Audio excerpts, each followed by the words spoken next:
Hello everybody and welcome back to Space Engine. I actually did record an episode of this like a couple days ago, but I had no topic to talk about, so it was just 20 minutes of me complaining about YouTube and ads and how much I hate YouTube ads. And it just wasn't interesting. It was just like, you guys hear me complain enough as is. That's the reason why I only get 100 views per video. Anyways, but I figured I'd do an actual Space Engine video. So, yeah, we are back into it. It's been, what, 4 months since I've done one of these? And that's because I've just been super busy doing a whole bunch of stuff. I've been doing custom orders on my 3D print shop, where people can ask me to make stuff for them, and I'll do it. I charge more because, well, it's a custom order, but I'll do it. I got through this one order where this fellow asked me to build a whole bunch of Mars sample return architecture. So it was like the lander, the helicopter with the wheels on it, the Mars ascent vehicle, and then the Earth return vehicle, and that took me weeks to do. But it was worth it because it came out great, and they were very happy with it, and that made me happy. All right, we are back at it, looking for life in the universe, aren't we all? Oh boy, a mega Neptune. Let's go. A mega Neptune with aerial life, and it's organic, so carbon-based. Gotta love it. My goodness, speaking of that, I did complain about this in the last video, so I'll be... and it wasn't... I just complained a lot, but I'll be quick about it. I watched the second Avatar movie, The Way of Water, and it was terrible, in my opinion. It looked good, but it was like an hour and a half longer than it needed to be, and it had no plot. Like, it really did not have a plot. The first Avatar, sure, its plot was just Pocahontas and the Last of the Mohicans, but at least it had a plot, and it was cohesive. Like, I didn't like the first Avatar either, but at least it wasn't a bad movie. You know, it's like it had a plot, the plot moved along. The pacing was actually good, I will say, on the first Avatar movie, and it looked great. The second one, none of that. It just looked good. That's it. It had no plot. It's like it starts out with a plot, and you're like, oh yeah, okay, humans are back, and they're gonna cause problems. And then they're like, we're gonna move, and then nothing happens for about 30 minutes, 40 minutes maybe, and then they reach the ocean, and you're like, oh boy, they have to learn the new ways with the new tribe. And then nothing happens for an hour and a half. Literally nothing happens. What did I do? Oh, I like nothing of value happens for an hour and a half, and then there's like quick glimpse back at one of the Earth settlements, and they're like, "We're gonna colonize Pandora," and it's like, "Oh, that's scary. Okay, the humans are up to no good," and then nothing happens, and it's just useless stuff that happens, and it's just nothing happens, and then there's a weird fight at the end and the people who've spent the entirety of the movie learning how to swim underwater and hold their breath for like, 30 minutes at a time, were suddenly afraid of the water. It's like, oh no, the boat's rolling over and we can't touch the water. And the one character was wearing a face mask so he could breathe underwater, but apparently falling in the water was bad. It was just lazy. It was dumb. So nothing happens, and then no conflict is actually addressed. It's just like the humans are being comedically evil, like more evil than in the first one because they needed to be really evil, and apparently James Cameron cannot do subtext at all or subtlety anymore, which is sad because I like James Cameron. But it was just a terrible movie, and I regret watching all 3.5 hours of it. I don't mind long movies. I've watched Bollywood movies, and they usually are 3 hours long, and they're great. I love Bollywood movies. Enthran is an absolute trip, and I love it. RRR is something else. I love it. Three Idiots, I think it was called, or Four Idiots, that one. I actually like that one. It was slower, but I liked it. Point is, I don't mind long movies, but my goodness. Anyways, now believe me, in the last time I recorded this, I complained about that movie for a solid 10 minutes. I'm not even joking. I was just so annoyed, but I'm going to try to cut that off at like 4 minutes of complaining. I might even cut out some extra complaining to make it a bit shorter. But, my goodness. Never again. The spaceships are cool. I like the antimatter starships. They're based on Project Valkyrie, where you use like antimatter on a tether. It's really cool. In fact, the book that I wrote 2 years ago that I still haven't pitched to publishers because I need to edit it because being the horribly dyslexic man that I am, I cannot trust my writing. So I need to get stuff proofread by a third party who isn't dyslexic before I can actually do that. And I haven't done that yet. But if you want to read my book, just read Project Hail Mary because it's very similar, and I feel bad about that. But in my defense, I had no idea that Project Hail Mary existed until like a quarter way through the book, and they are actually quite different. Like they're similar in the most basic of like in the concept of how do you communicate with a non-human intelligence. That's where the similarities begin, and that's where they end. The actual plot is very different. Um, I mean, it's not. No, it's quite different. The background's different. The setup is different. The characters are different. There's only two characters, only one human, and a creature he finds. Point is, in that book, the starship he's on is a Valkyrie-style tether starship, and I liked that. But when I write, I have to be careful because I will just, that's what this is. I will just like completely lose myself in the technical aspects, and I do like Warner von Braun. He wrote a book called The Mars Project, and it was very poorly written. And in part of that, because Warner von Braun was an engineer, and when he wrote it, he did a lot of just technical stuff. It was mostly explaining all the technology and the physics and the math and everything. So the actual story wasn't very good because he liked to focus on the technical aspect. And that's kind of how I default when I write. And whenever I'm writing, there's not that much here. I will always think about that. It's like, I don't want to be Warner von Braun. I want to actually try to write something somewhat interesting.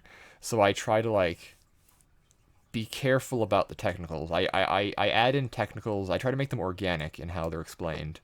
And not just like, I'm on the starship, and then there's 3 chapters of explaining how every system works. It's like, no, you learn about the systems as they become applicable to the plot.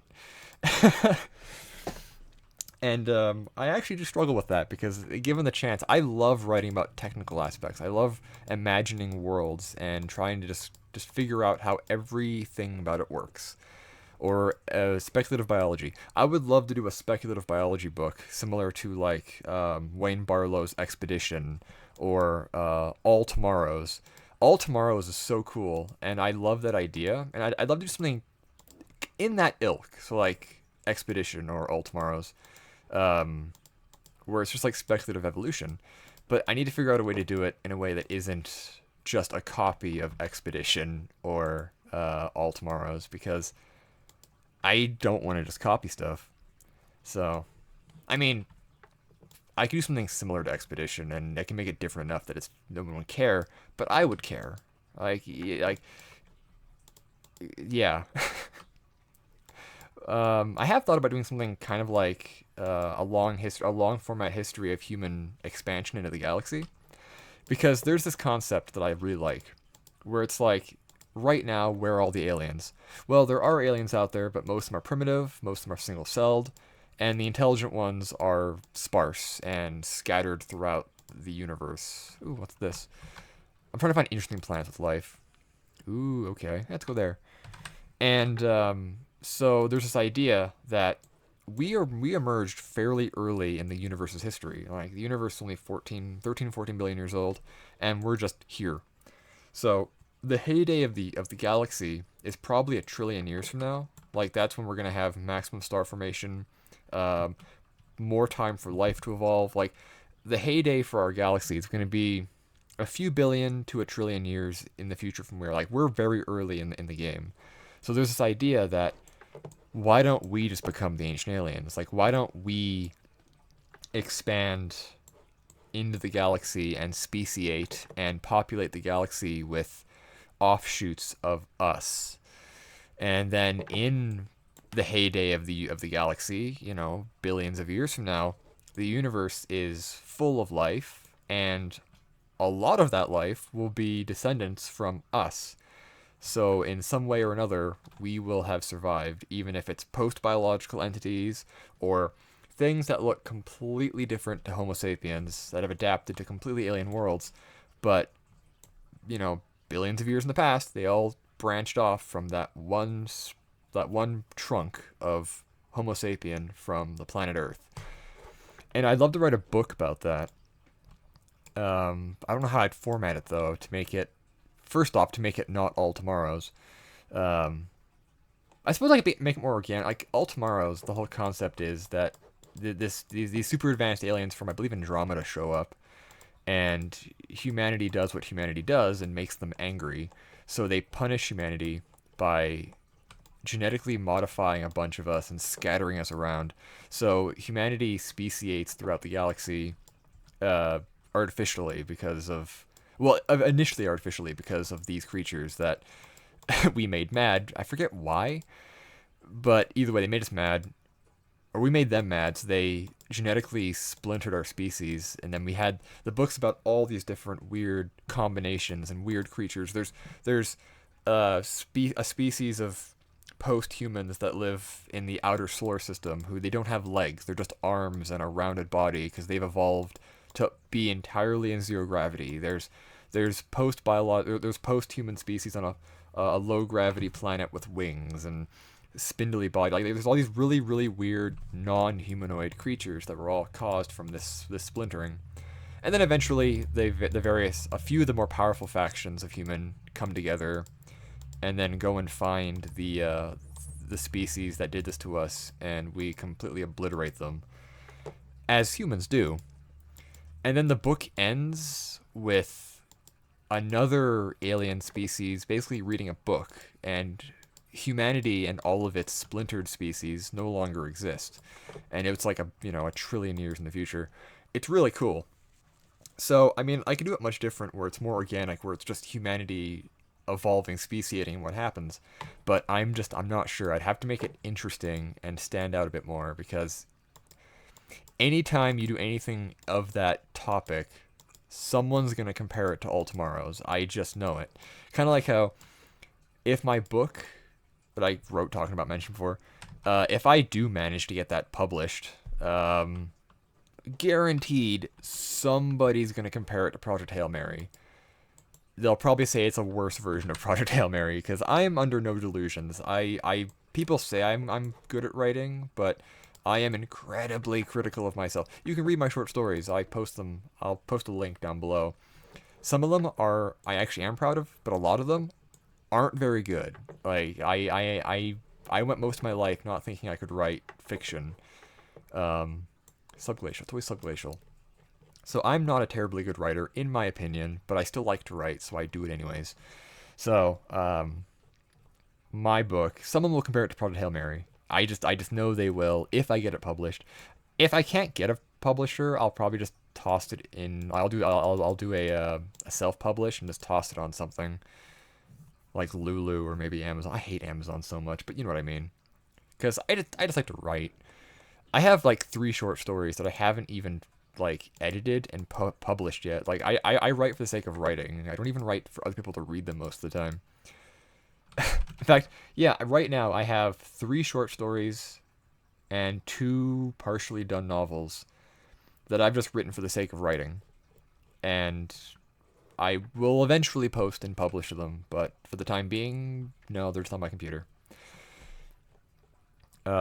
One of them, it's an autopsy story where it's like this weird non-humanoid alien species. It's set in the same universe as my short story anthology, so it's like they're doing basically an examination of a corpse of a human, which is the spooky aliens that they encountered, and it's basically just them really kind of creeped out by our physiology being so different from theirs, and how our blood is basically star poison because it's based off iron. And it's like when a star starts producing iron, simplified form, it kills the star because it can't produce any more. You can't fuse iron and get net energy out of it. So stars die once they do that. So it's more just like some symbolism. But there's that one. I have a book that it's basically a sci-fi fantasy isekai, where it's very much just like weird it's weird fantasy, but with a sci-fi twist. Kind of thing like Discworld, I guess. It's kind of like that, or Dragon Riders of Pern. It's that kind of genre. I need to finish that at some point. I've gotten quite a ways through it. I write that one because I just like writing it. It feels good to write. It makes my brain happy. I have another one where it's a sci-fi comedy called Men from Mars, and the premise of that one is there's two astronauts on their way back from Mars. They do runs between Earth and Mars from the like science outpost there, and they find something strange. Or there was a strange artifact that was found in uh, a dig on Mars, I guess. I think it's like a mine. Anyways, they decide to fiddle with it because why not? And it ends up basically, no, I guess how do I word this? Teleporting and or phasing them into a parallel universe that is a retro future universe. So it's like the 1940s version of space, where you have Earth is heavily based on like the American Air Force, like the Space Force is the Air Force. They roll around in shiny nuclear rocket ships. There's an evil empire on Mars, of which that artifact came from because it was like a propulsion mechanism they're working on to like use higher dimensions to move faster than light, but it doesn't work. Anyways, and there's an annoying princess on Venus, and it's a comedy where it's just like basically two people in this dumb situation in from our universe in a basically pulp science fiction universe, and trying to figure out how to get back while also dealing with the cliches and stupidity of the 1940s thing. Like the annoying princess on Venus is one. I kind of compare her to Queen Tyranny from Duck Dodgers, where she really like she's secretly in love with Duck Dodgers, and um like just that kind of thing where it's like she's just annoying. And then the evil Martians are just like the weird imperialist empire on Mars, and then Earth is just this weird 1940s vision of Earth. So I need to finish that at some point. I don't know. I have tons of ideas, and I write them whenever I have time to write them. If you do 1,000 words a day, you can get an entire novel done, like 100,000 word novel in like 3 months. And that's actually how I did my first book. Was just 1,000 words a day minimum. Some days I do more. I can write nonstop. I can do an entire like 1,500 short story in maybe 40 minutes.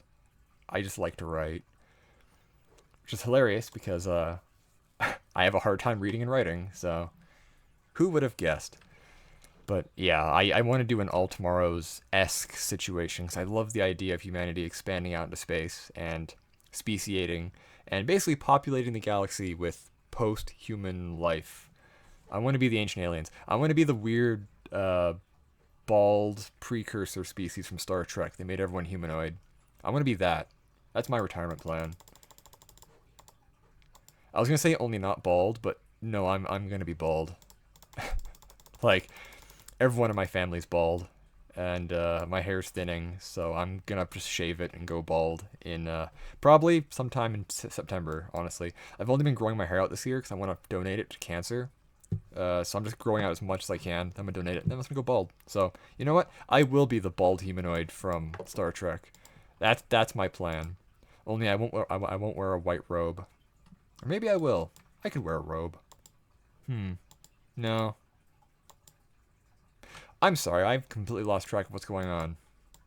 Uh, I have hardly talked about Space Engine. I'm talking about just like books and post-biological situations. This is gonna end up in a minute anyways, so I guess we can just find a planet and go to it. Let's see, is anyone here? Nope. Anyone here? This looks like a great place to hang out. Let's go here. Lovely. This is kind of how it felt here this week. It was hot. I did not like it. Yeah, let's go out to edge of the system. But yeah, so life is good. We could populate the stars. We can use genetic engineering and do it ourselves and make ourselves better, better, faster, stronger. We'll have low gravity humans on Mars. We'll have high gravity humans in colonies. We'll have humans in Tau Ceti. We'll have humans in Alpha Centauri. We can have humans everywhere.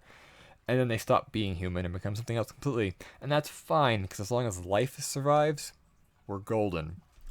Thank you all for watching. I'm going to leave it off there. If you have an idea for topics for me to talk about, let me know. I will talk about anything. I just need direction. If you have places for me to go on Space Engine, let me know and I'll actually talk about them. Otherwise, I'm just going to do this. I'm just going to talk about random topics. And sometimes it's good, sometimes it's annoying. I don't know. No one watches these videos, so it doesn't really matter. But thank you all for watching. I hope you enjoy, and I hope you enjoyed And Space.